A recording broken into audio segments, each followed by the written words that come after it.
अस्सलामुअलैकुम। Sports world में आपको वेलकम कहेंगे। मैं हूं हिफ्सा इम्तियाज। आज के टॉपिक्स पर नजर डालते हैं। सबसे पहले बांग्लादेश के स्पोर्ट्स मुशीर ने प्रेस कॉन्फ्रेंस करके हलचल मचा दी है।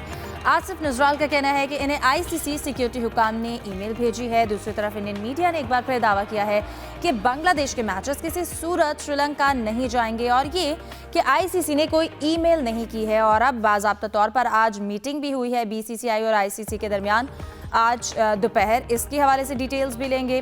पाकिस्तान श्रीलंका में सीरीज 1-1 से बराबर रही, लेकिन अब बात है वर्ल्ड कप स्क्वाड के इंतखाब की। किस पर किस्मत और सिलेक्शन कमेटी मेहरबान होगी, ये जल्द सामने आ जाएगा। बिग बैश लीग की अगर बात करें, बिग बैश लीग जारी है, लेकिन मोहम्मद रिजवान को बैटिंग के दौरान बाहर बुलाना ज़बां ज़द-ए-आम हो गया है। पीसीबी जल्द मुल्तान सुल्तान्स की फरोग का ऐलान भी कर देगा और साबिक टेस्ट क्रिकेटर और चीफ सेलेक्टर मोहम्मद इलियास लाहौर में इंतकाल कर गए हैं। इस वक्त अंडर-19 वर्ल्ड कप का वार्म अप मैच पाकिस्तान और अमेरिका के दरमियान जारी है। इन तमाम टॉपिक्स को डिस्कस करते हैं। मेरे साथ स्टूडियो में मौजूद हैं जाहिद मकसूद साहब, मोहम्मद यूसुफ अंजुम और हमारा साथ दे रहे हैं सलीम खालिक साहब भी। आप तीनों को वेलकम कहूँगी और उम्मीद करती हूँ आप लोग खैरियत से होंगे। यूसुफ, आपसे सबसे पहले जानना चाहूँगी, अभी जो आज बाज़ाब्ता तौर पर सबसे पहले मीटिंग हुई है आईसीसी और बीसीसीआई के दरमियान, क्या डिटेल्स हैं, मामलात कहाँ तक पहुँचे?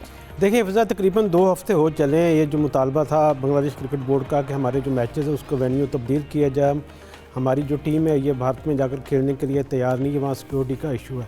इस पर आज बाज़ाब्ता तौर पर पहली बार बांग्लादेश क्रिकेट बोर्ड और आईसीसी हुकाम के दरमियान एक वीडियो मीटिंग हुई है, जिसमें ये तमाम चीज़ों को डिस्कस किया गया।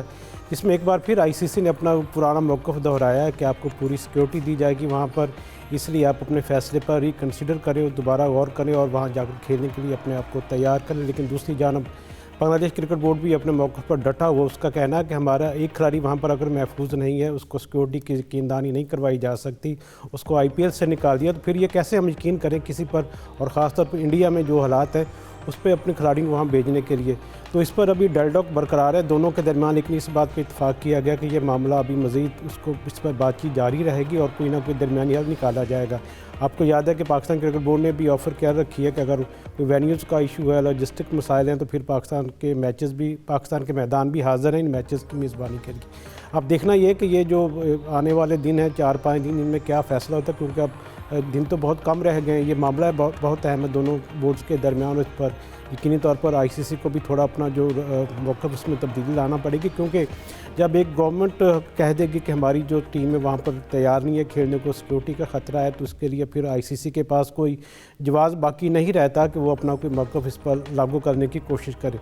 तो उम्मीद की जा सकती है कि आने वाले इसी हफ्ते में जो मामलात वो क्लियर हो जाएंगे और जो भी इस वक्त चीज़ें चल रही हैं उस पर दोनों बोर्ड्स के दरमियान यकीनी तौर पर आईसीसी और बांग्लादेश बोर्ड के दरमियान कोई एक लाहे अमल तय करने के बाद कोई ना कोई हल ज़रूर निकल आएगा। सही। सलीम साहब, क्या लगता है, बांग्लादेश जो क्रिकेट बोर्ड है उनकी जानिब से कहा गया कि हमें ईमेल आई है बाकायदा तौर पर, फिर आईसीसी और इंडिया की जानिब से डिनाई किया जा रहा है कि ऐसी कोई ईमेल नहीं की गई है। क्या लगता है बांग्लादेश की जानिब से जो दावा किया जा रहा है, और अब ये मामलात जो हैं दिन बहुत कम रह गए लेकिन अब तक कोई चीज़ डिसाइड नहीं हो रही है, वेन्यू, सिक्योरिटी, आपको लगता है कि बांग्लादेश को सेटिस्फाई कर सकेंगे सिक्योरिटी के हवाले से? देखिए, बांग्लादेश का जो मौक़िफ़ है वो तो बड़ा वाज़ेह नज़र आ रहा है। आज की जो कॉन्फ्रेंस हुई वीडियो कॉल पे, जो भी आईसीसी और बांग्लादेश बोर्ड आया, उसमें उन्होंने क्लियर कर दिया कि नहीं जी, इंडिया जाके तो हमें नहीं खेलना। और उनके जो एक गवर्नमेंट के अहदेदार हैं, स्पोर्ट्स मुशीर हैं, उन्होंने जो स्टेटमेंट दिया था कल, उन्होंने कहा पाकिस्तान में करा दो, यूएई में करा दो, श्रीलंका में करा दो, इंडिया में नहीं कराओ मैच हमारे। यानी अब तो 3-3 उन्होंने ऑप्शंस दे दिए हैं आईसीसी को। अगर डिसीजन लेना है तो ले सकते हैं, लेकिन मुझे ये समझ नहीं आ रहा कि इसको क्यों डिले किया जा रहा है। कहीं आखिर में आके यही ना हो कि बोलें जी अब तो टाइम नहीं है, आना है आओ, नहीं आना है तो घर जाओ। और हो सकता है यही हो। तो देखिए, इसकी टाइमिंग भी बड़ी अजीब सी है। आईपीएल कोई कल तो शुरू होनी नहीं थी, बाद में होनी है।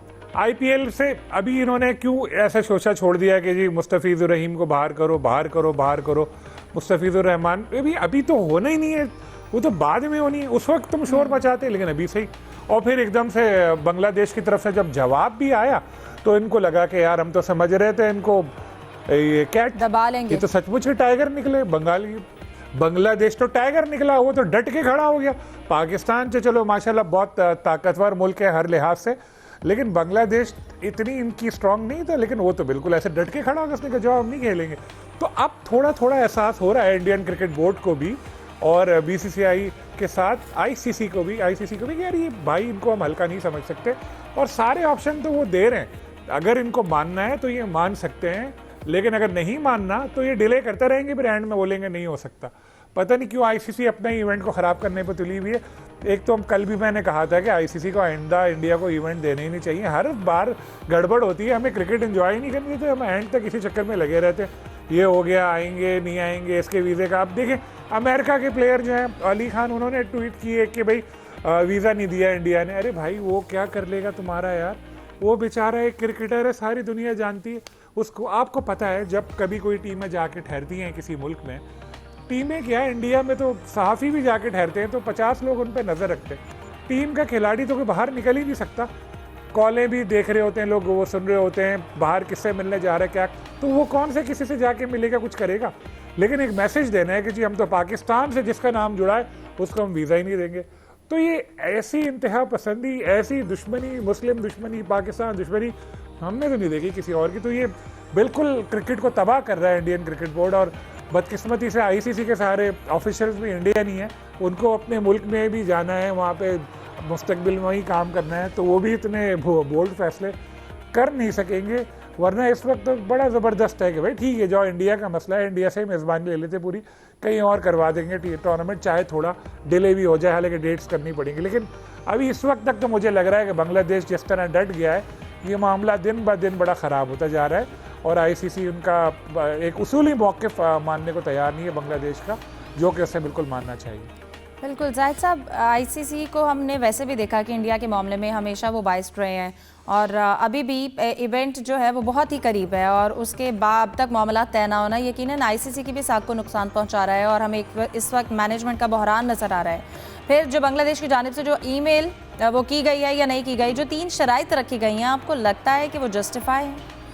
हिफ्ज़ा देखें, वर्ल्ड कप शुरू होने में वैसे तो 7 फरवरी से शुरू होना है, लेकिन फरवरी का दिन निकाल दें तो बाकी तो 17 दिन बनते हैं, बहुत ही कम दिन है इस फैसला करने में। आईसीसी किसी भी नतीजे पर अगर पहुंच चुकी है या वो फैसला कर चुकी है या बोर्ड को, पीसीबी बांग्लादेश क्रिकेट बोर्ड को कायल करना चाहती है, उसमें बहुत ताख़ीरी हरबे इस्तेमाल किए जा रहे हैं, ताकि वक्त इतना कम रह जाए कि जब फिर बांग्लादेश से कहा जाए आपको चारों मैचेस जो हैं उनमें 0 पॉइंट मिलेगा, तो हो सकता है बांग्लादेश क्रिकेट बोर्ड जो है प्रेशर के ज़रिए मान जाए। जो बात आपने किया, आसफ जो है नज़रुल, उनके जो है मशीर हैं स्पोर्ट्स के, यूथ अफेयर्स के, उन्होंने जो कल प्रेस कॉन्फ्रेंस की उसमें उन्होंने कहा था कि आईसीसी सिक्योरिटी हुकाम की तरफ से उनको एक ईमेल मौसूल हुई है जिसमें 3 कंडीशंस उन्होंने रखी हैं कि ये तीनों काम अगर आप करेंगे तो सिक्योरिटी थ्रेट होगी आपको इंडिया में, और वो तीनों अगर देखी जाएँ तो बहुत फ़नी है, बल्कि उन पर तो हंसी भी आती है। एक तो उन्होंने कहा मुस्तफ़िज़ुर रहमान को अगर बांग्लादेश की टीम आती है खेलने के लिए तो अपनी टीम के साथ ना लेकर आएँ, और नंबर 2 उन्होंने कहा है कि जो भी तमाशाई आएँ या मीडिया पर्सनस आएँ वो बांग्लादेश की जर्सी नहीं पहनेंगे, और तीसरी शर्त उन्होंने ये लगा दी कि जब वर्ल्ड कप का इवेंट हो रहा होगा इसके दौरान बांग्लादेश के जो आम इंतखाबात हैं वो इन दिनों में नहीं होने चाहिए। अब तीनों बड़ी अजीबोगरीब बात हैं। अगर मुस्तफ़िज़ुर रहमान को अगर सामने रख लिया जाए, जो एक वजह तनाज़ा भी बना, तो वजह तनाज़ा तो ये बना कि कोलकाता नाइट राइडर्स ने उनको नीलामी में ख़रीदा और फिर इंतहा पसंद तंजीमों की धमकियों के बाद जो है उनको निकाल दिया गया। इसमें मुस्तफ़िज़ुर रहमान पर ना कोई जिम्मेदारी आयद होती है, ना उनको कसूरवार उनको ठहराया जा सकता है। अब मुस्तफ़िज़ को लाना या नहीं लाना, अजीबोगरीब तीनों शिक्के हैं। लेकिन इंडियन मीडिया आज दावा कर रहा था कि उनको सिक्योरिटी हुकाम ने ऐसी कोई ईमेल नहीं भेजी। लेकिन अजीब जो है खिचड़ी पकी हुई है बांग्लादेश और आईसीसी के दरमियान और इंडिया के दरमियान। और जहाँ तक आपका पहला सवाल था आपका, तो जय शाह वहाँ पे मौजूद हैं और क्यों डिलेइंग टैक्टिक्स से इस्तेमाल कर रहे हैं। ज़ाहिर है पीसीबी ने तो अपनी एक पेशकश कर दी कि मैचेस यहाँ करवा लें, ज़ाहिर नज़र आता है इस पर तो ज़ाहिर है इंडिया किसी सूरत भी तस्लीम नहीं करेगा, मानेगा नहीं। श्रीलंका में अगर करवाने हैं, यहाँ पे करवाने हैं, ये वेन्यूज़ अगर चेंज करने पे मान जाता है बांग्लादेश क्रिकेट बोर्ड, इसके ऐलान में भी ताख़ीर हो रही, किसी ना किसी ताख़ीरी हरबे के बजाय इनको किसी रिज़ल्ट पे पहुंचना चाहिए। अब इस चीज़ पे बाहर आ जाना चाहिए कि इंडिया बड़ी ताकत है या इंडिया की IPL बड़ी मजबूत है, ये इंडियन क्रिकेट बोर्ड के पास पैसा बहुत ज़्यादा है, यहाँ बराबर के रुकन है, बराबर के उनके वोट हैं। कोई ना कोई तो हल निकालना पड़ेगा, क्योंकि इसकी तुरा अगर डाली थी तो वो इंडिया ने डाली थी। उन्होंने कई साल से पाकिस्तान अपनी टीम नहीं भेजी, और जब पीसीबी ने स्टैंड लिया और फिर न्यूट्रल वेन्यूज़ वाला एक दरमियान में हाइब्रिड वाला मॉडल आ गया, तो एक मॉडल तो बन चुका है। जो टीम समझती है सिक्योरिटी थ्रेट है, और सिक्योरिटी थ्रेट यकीनन होगी वहाँ पे हिंदू इंतहापसंद तंजीमें तो किसी सूरत में बर्दाश्त नहीं कर रही, ना मुस्लिम कुछ भी हैं वो, और बांग्लादेश को भी अब उन्होंने पाकिस्तान के बिल्कुल बराबर पलड़े में अपने दुश्मनी में रख लिया। और उनका मीडिया तो आपको पता ही है कि वो पाकिस्तान को गाली देकर या मुसलमानों को देकर अब बांग्लादेश भी उसी फील्ड में शामिल है, अपनी रेटिंग बढ़ाने के चक्कर में रहते हैं। तो आईसीसी का रोल जो है इंतहाई मायूस कौन है इस तमाम सिलसिले में। इससे पहले तो ज़ाहिर है उन्होंने ज़्यादती की थी बीसीसीआई ने, जो उन्होंने 7 प्लेयर दिए थे ऑक्शन के लिए, उनमें से जब टीम ने एक ले लिया तो आपने प्रेशर डालकर उस टीम को बाहर निकलवा दिया। तो इसमें बीसीसीआई भी उतना ही जिम्मेदार है जितना आप डिलेइंग टैक्टिक्स के बाद आईसीसी इसकी जिम्मेदार ठहराई जा सकती है। बिल्कुल, इसमें थोड़ा सा मैं ऐड करूँ, सिक्योरिटी के हवाले से पहले भी बहुत सी ऐसे मिसालें जहाँ पर अदम तहफ़्फ़ुज़ का शिकार रहा भारत में भी, और एक हालिया मिसाल आज ही सामने आई है कि 15 तारीख को वहाँ पर मैच हो रहा मुंबई में, जो वहाँ पर IPL ख़वातीन की हो रही है, उस पर उन्होंने हाथ खड़े कर दिए कि हम 15 तारीख को वहाँ पर सिक्योरिटी नहीं दे सकते, खाली स्टेडियम में मैच करवाया जाए। तमाशाइयों को जिन्होंने टिकट्स ले रखे थे उनको भी रोक दिया कि भाई आपने स्टेडियम नहीं आना, हमारे पास कोई सिक्योरिटी का इंतज़ाम नहीं है। उसकी वजह ये करार दी गई है कि वहाँ पर क्योंकि 15 तारीख को इलेक्शन भी है, तो हमारी जो पुलिस एहलकार हैं, जो दूसरे इदारे हैं, वो सिक्योरिटी की वजह से इलेक्शन में मसरूफ़ होंगे, इसलिए हम क्रिकेट टीम को या टीमों को या खिलाड़ियों को या जो वहाँ पर तमाशाई होंगे उनको सिक्योरिटी नहीं दे सकते। तो भाई जब आप इतने आपके वसाइल ही नहीं है, आपके पास सिक्योरिटी हुकाम ही नहीं है, सिक्योरिटी की कीनदहानी नहीं आप करवा सकते, एक इंटरनेशनल इवेंट आप करवा रहे हैं वीमेन लीग का, जिसका आपने शोर भी बहुत मचाया हुआ, तो फिर कैसे कोई दुनिया यकीन कर ले कि भारत में सब कुछ ठीक चल रहा है, सिक्योरिटी वगैरह जो इंतजाम आते हैं वो तमाम टीमों को दिए जाते हैं, खिलाड़ियों को दिए जाते हैं, ऑफिशियल को दिए जाते हैं। मेरे ख्याल में बांग्लादेश का बड़ा मौक़िफ़ वाज़ेह है कि भाई हमारे जानों को ख़तरा है, खिलाड़ियों को हम अदम तहफ़्फ़ुज़ का शिकार है वहाँ पर, क्योंकि सियासी हालात भी ऐसे हो चुके हैं कि अब बांग्लादेश की टीम का वहाँ पर जाना मुमकिन दिखाई नहीं दे रहा। तो मेरे ख्याल में अब आईसीसी के पास एक चांस है कि वो देखे, वो से ये साबित करे दुनिया को। हम अक्सर तनकीद करते हैं कि आईसीसी में जो लोग बैठे हुए हैं वो असल में इंडियन क्रिकेट बोर्ड के लोग ही हैं, इंडियन क्रिकेट बोर्ड इसको समझा जाए। अब उनका एक चैलेंज है कि बांग्लादेश का जो मौक़िफ़ वो सामने रखते वो साबित करे कि वो इंडिया की बात नहीं मानते और इंडिया के मुताबिक फ़ैसले भी नहीं करते। उनको मेरे ख्याल में अब बेहतर होगा कि अपना इस मौक़िफ़ गैर जानबदारी दिखाते हुए उनका जो स्टैंड है, जो उनका मौक़िफ़ है बांग्लादेश क्रिकेट बोर्ड का, कि हम वहाँ पर नहीं खेलेंगे, पाकिस्तान में मैचेस करवा लें, यूएई में करवा लें, श्रीलंका में करवा लें, जहाँ भी मैचेस करवा लें, तो इस पर मेरे ख्याल में अब उनका टेस्ट केस बन चुका है आईसीसी के लिए। अब देखते हैं कि वो इस बारे में क्या फ़ैसला करते हैं आने वाले दिनों में। सही। सलीम साहब, नेक्स्ट टॉपिक की जानिब आना चाहूँगी। श्रीलंका के साथ हमारी जो सीरीज़ हुई उसका नतीजा 1-1 से सामने आया। आखिरी जो मैच था 12 ओवर्स का वो हम हारे। सलमान अली आगा ने बड़ा अच्छा परफॉर्म किया, स्पेशली लास्ट मैच को देखते हुए। और इस श्रीलंकन सीरीज़ के हवाले से अगर हम बात करें, क्या लगता है हम सिर्फ वहाँ की पिचेस को टेस्ट करना चाह रहे थे या अपना कॉम्बिनेशन आजमाना चाह रहे थे? वो एफर्ट्स नज़र आई आपको इस मैच में?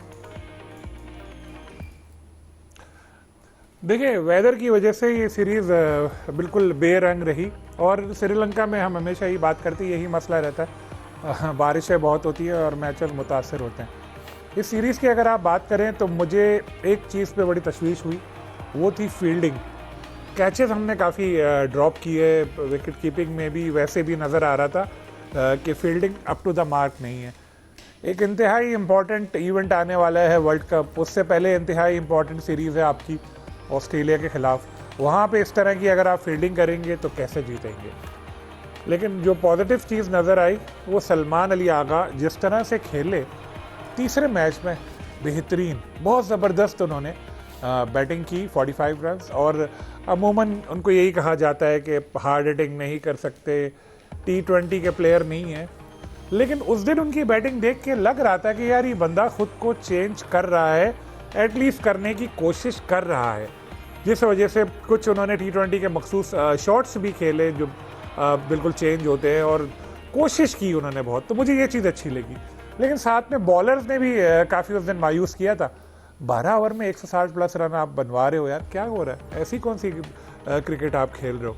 तो अभी चूँकि थोड़ा सा मार्जिन देते हैं कि चलें, शाहीन भी नहीं है, बाबर भी नहीं है, शायद नसीब वर्ल्ड कप स्क्वाड में वो भी नहीं है, हारिस भी नहीं है, चलो अब कहते हैं एक ऐसे हम लोग एक ऐसे सीरीज़ खेलने के लिए चले गए थे, चलो तो ठीक है मान लेते हैं। लेकिन यही टीम अगर वर्ल्ड कप खेलने के लिए जा रही होती तो मैं तैयारियों पर काफ़ी सवाल उठाता। अभी भी कुछ ऐसी चीज़ें इसमें जैसे मैंने बताई नज़र आ रही हैं, लेकिन इम्कान यही है कि जब हमारे ये सारे स्टार प्लेयर्स आ जाएंगे, ऑस्ट्रेलिया के खिलाफ सीरीज़ होगी तो उसमें हमारी टीम ज़्यादा बेहतर परफॉर्म करेगी। फिर जब दोबारा श्रीलंका जाएगी तो वहाँ पर परफॉर्मेंस बिल्कुल अलग नज़र आएगी।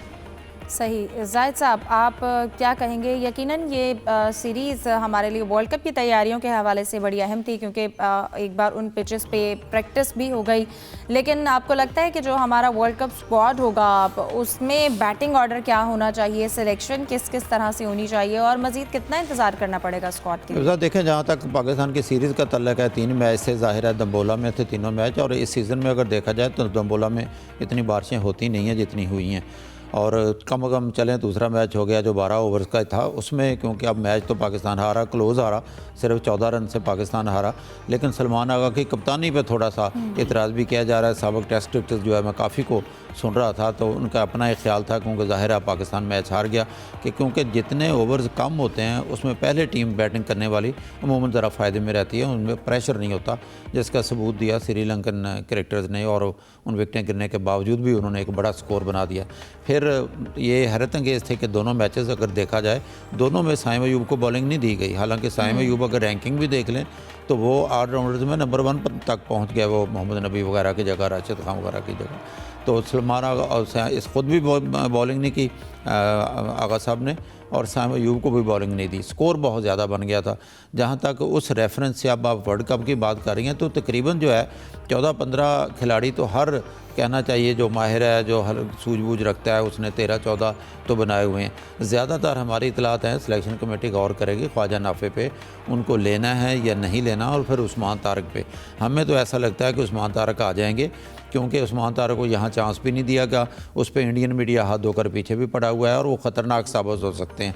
ख्वाजा नाफे को इनके साथ अब्दुल समाद थे, आपको याद होगा अब्दुल समाद को ट्राई सीरीज़ पाकिस्तान में ही उसमें भी लिया गया था, वो बदकिस्मत रहे, अनफिट हो गए, कोई मैच ना खेल सके। अब उनको लेकर गए, उनको किसी मैच में भी चांस नहीं दिया गया, और लगता तो ये है कि अब ख्वाजा नाफे में ही टाई पड़ेगी कि उनको लेते हैं उस्मान खान की जगह कि नहीं। एक मैच उनको मिला और उन्होंने कीपिंग अच्छी कर गया, क्योंकि वो डोमेस्टिक में भी करते हैं, लेकिन ख्वाजा नाफे और उस्मान खान दोनों पार्ट टाइम हैं PSL में, क्योंकि अगर सरफराज नहीं करते थे कीपिंग, ख्वाजा नाफे से करवा लेते थे, मोहम्मद रज़वान मुल्तान सुल्तान की तरफ से नहीं करते थे तो उस्मान खान को चांस दे देते थे।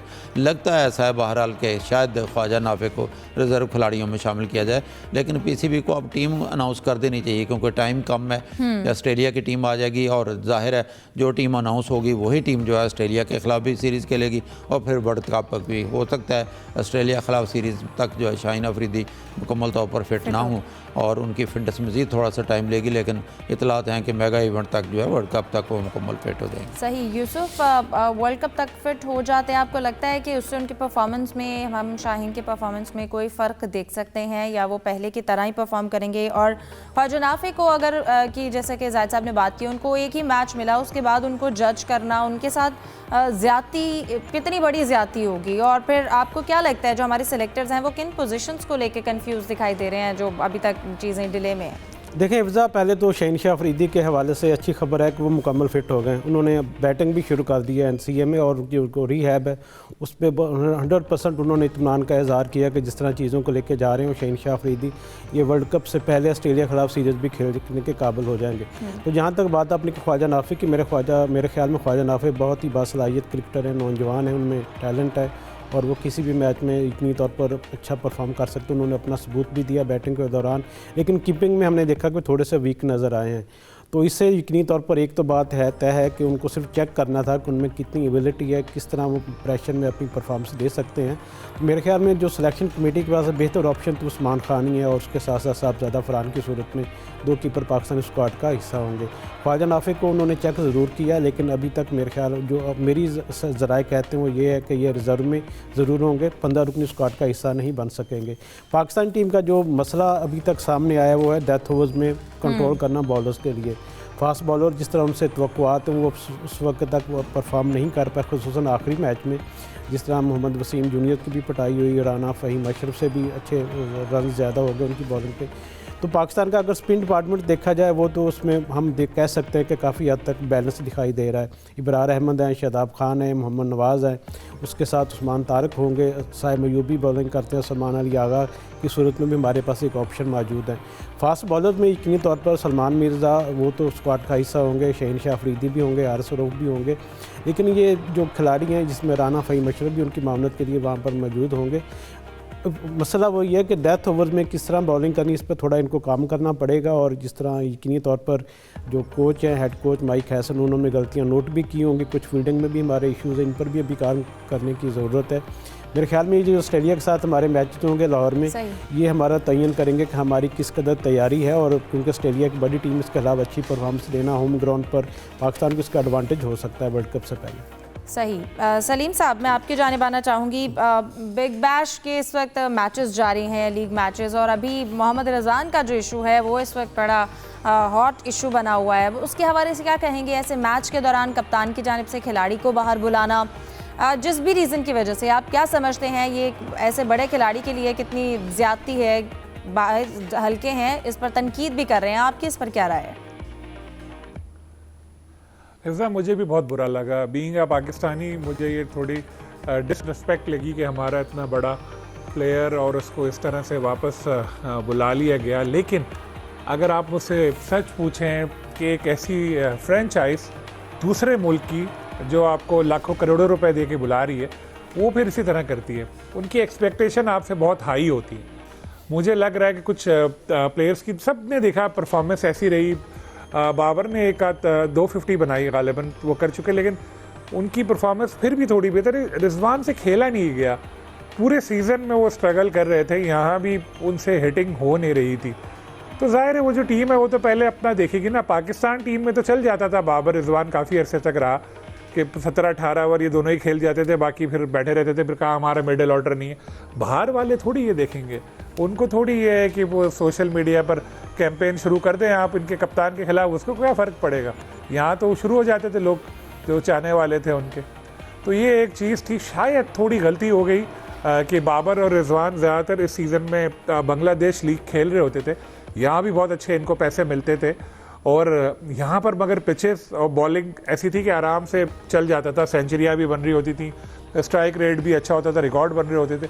ऑस्ट्रेलिया की क्रिकेट बहुत ख़तरनाक है, मतलब ख़तरनाक, बहुत एक ज़बरदस्त किस्म की क्रिकेट है। बॉलिंग अटैक ज़बरदस्त, पिचेस अलग, प्रेशर आपके ऊपर बहुत, तो वहाँ पर परफॉर्म करना इतना आसान नहीं होता।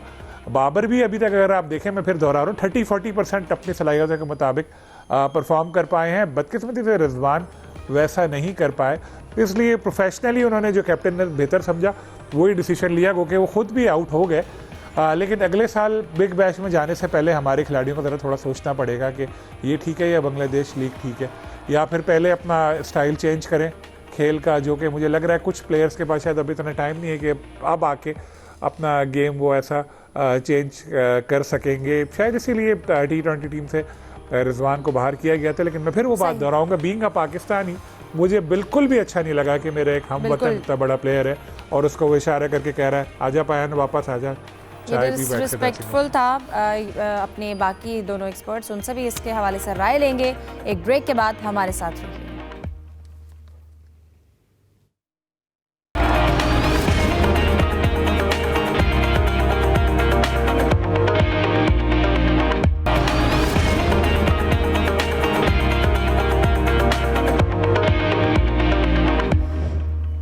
Welcome back.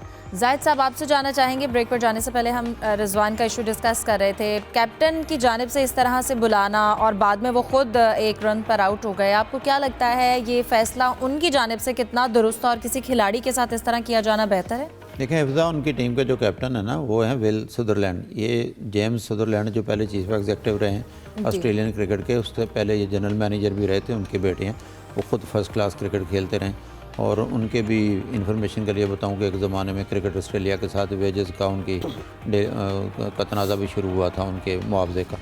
और विल सुदरलैंड का अंदाज़ कहना चाहिए बिल्कुल भी अच्छा नहीं था। शायद एज अ कैप्टन उन्होंने ये सोचा कि आखिरी गेंदें थी, गेंद मिस भी कर रहे थे और 23 गेंदों पे 26 रन बनाए थे मोहम्मद रिजवान ने। उन्होंने यकीनी तौर पर ये सोच के बुलाया होगा कि मैं बाद में जाऊंगा शायद बड़ी हिट लगाऊंगा, जो कि उनको उल्टी पड़ गई क्योंकि वह जाते ही 1 रन बनाकर रन आउट हो गए। उस वक्त तक तवक्को की जा सकती थी कि अगर मोहम्मद रिजवान होते, क्योंकि वो सेट थे उस वक्त तक, नो डाउट उन्होंने वहाँ पे डॉट गेंदें खेली तो वो चौका या छक्का भी लगाते। इनिंग्स में उन्होंने 1 छक्का भी लगाया, 2 चौके भी लगाए, तो स्कोर बड़ा हो सकता था, फिर उनकी टीम जीत भी सकती थी।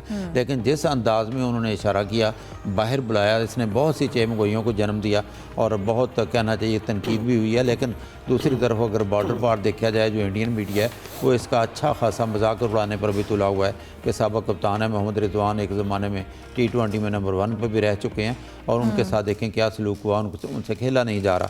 इसमें तो खैर कोई शक नहीं है, स्ट्राइक का या रेड का एक मोहम्मद रिजवान के साथ इशू होता है। लेकिन बाज़ हमारे दोस्त ये भी कह रहे थे कि जाने से पहले जब एग्रीमेंट करते हैं, बिग बैश के साथ कॉन्ट्रैक्ट करते हैं, तो ये तय करना चाहिए कौन से नंबर पर खेलेंगे। मेरा ख्याल है ऐसी बातें होती नहीं हैं, क्योंकि हमें तो फ़खर जमा जैसे ज़ाहिर है प्लेयर ज़्यादा सूट करते हैं, जो कहते हैं हमें 1 डाउन पे भेज दें, ओपनिंग पे भेज दें, किसी भी नंबर पर भेज दें, खेलने के लिए तैयार हैं। तो उनका अंदाज़ कहना चाहिए जो विल सदरलैंड का, वो बिल्कुल भी अच्छा नहीं था।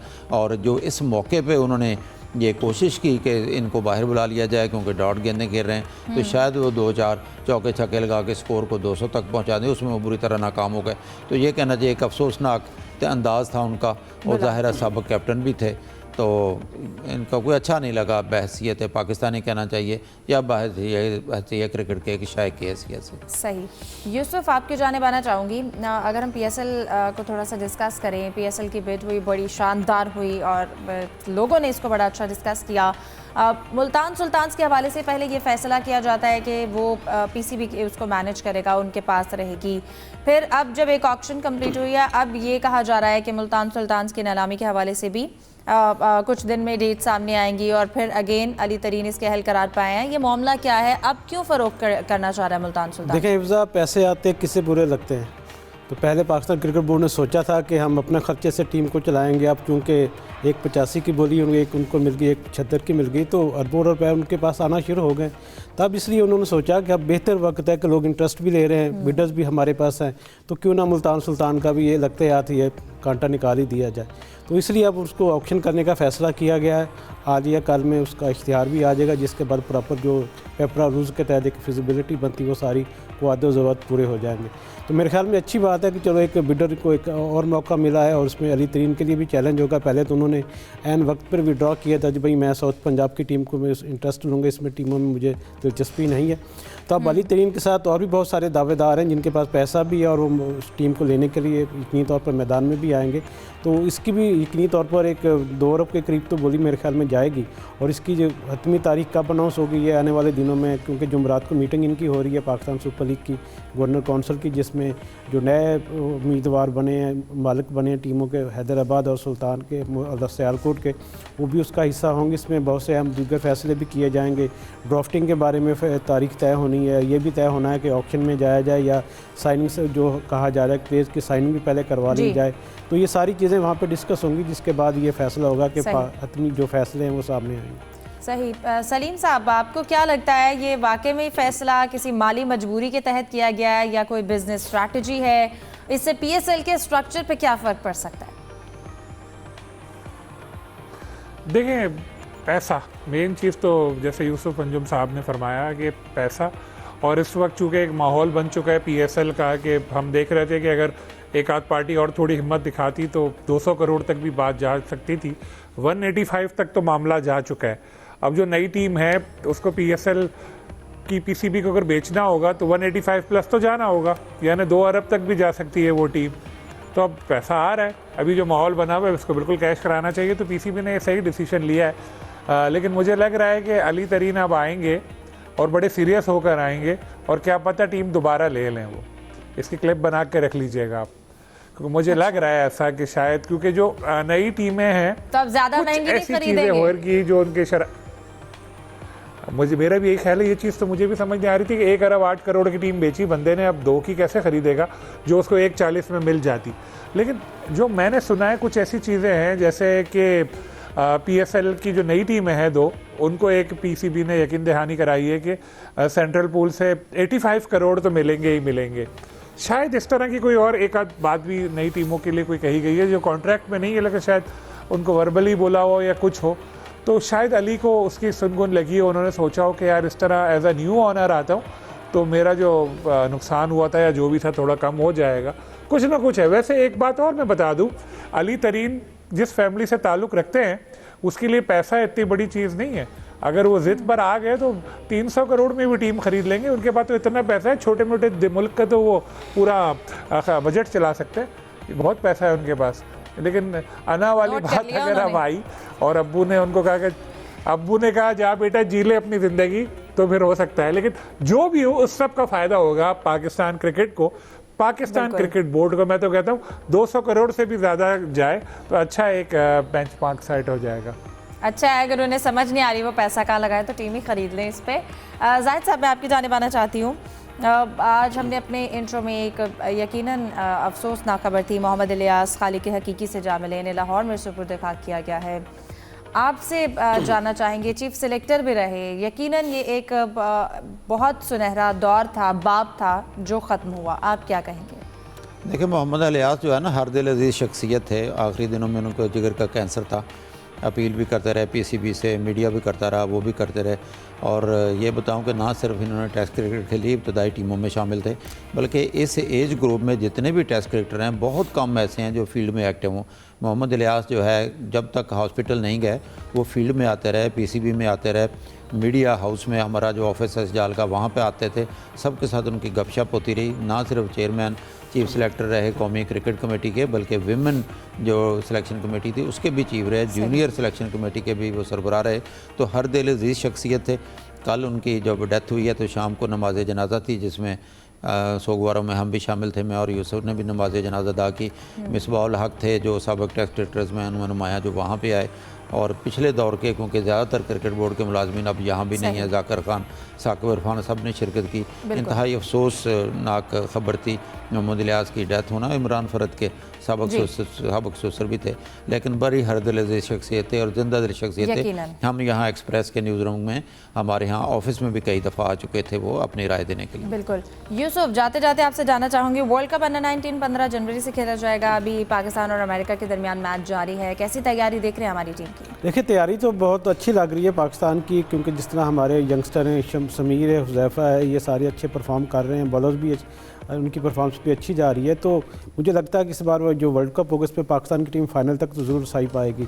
लेकिन ये सारी चीज़ें डिपेंड करेंगी कि पाकिस्तान की जो फील्डिंग का मेयार है वहाँ पर कैसा रहता है, पाकिस्तान के बॉलर किस तरह की परफॉर्मेंस करते हैं। बैटर से तो पूरी उम्मीद है कि पाकिस्तान के लिए बिल्कुल बॉलिंग रोटेशन कैसी होगी, बैटर्स की जो नंबर है वो कौन सा होगा, फील्ड प्लेसमेंट कैसे होगी, तमाम स्ट्रेटजीज जो है उन पर नज़र होगी। उम्मीद करते हैं कि वो ये वर्ल्ड कप भी जीते। प्रोग्राम का वक्त ख़त्म हो जाता है। आप तीनों को बहुत शुक्रिया, दीजिए इजाज़त, अल्लाह हाफ़िज़।